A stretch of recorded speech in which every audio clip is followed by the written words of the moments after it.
but we had for about a year and a half no president at all.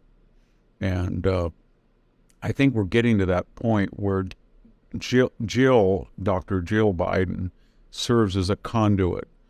And a conduit to whom? To Bernie Sanders' wing.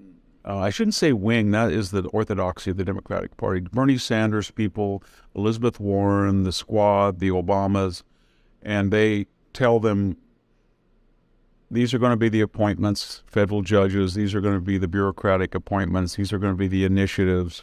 And it's basically, we want this on transgender, to open border, Green New Deal, New Green Deal, all that stuff. And then they hand Joe, and then he goes into his 1 or 2 minute fits where he says, ultra MAGA semi-fascists are stopping us. We've got a great agenda. We've got a great record. We need more time. And that's how that's working. But he's not, I think everybody, even on their side, there's a lot of left-wing writers who are basically now admitting that he's not in full control of his faculties. Now, Biden released a campaign launch video. Do you think he's going to have another campaign where he's basically in the basement again? He's not really going to go on the campaign trail, do speeches, do rallies, and he'll just be a very sort of low-key campaign from the president himself? Yeah, I do. We've got to remember one thing about him. He was always narcissistic. When he was old Joe Biden from Scranton and he was healthy and he was one of the youngest senators in history, he loved the limelight. He loved to get out in front of people. And he didn't do that by choice. He was not physically able to do it in 2016. When he left the vice presidency, he was not in good health. And remember, Biden famously was told by Obama, Joe, you don't have to do this, meaning imagining a run for the presidency.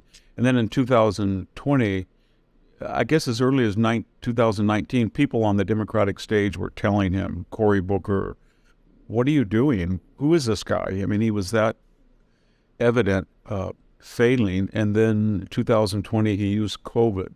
But he didn't want to do that. He had no choice. Or he'd stumble, or he'd fall, or he'd say create the corn pop stories.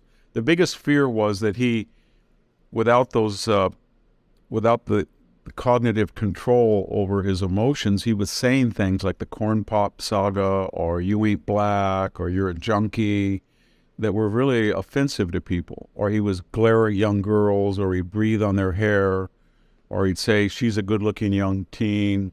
So they didn't want him out there. I don't think it was, and I think he understood that. Now they don't have COVID, but they're going to keep him. They have no choice. They have to keep him. So he had a video. He didn't announce it. Because if he had announced it, he wouldn't have been able to read the teleprompter without serious grammatical or syntactical or mispronunciation errors. So I think that's what he's going to do. It'll just be interesting how they package his non-presence, whether he's too busy being president, or he's got an agenda, or he's got to worry about foreign crises. It has to be something.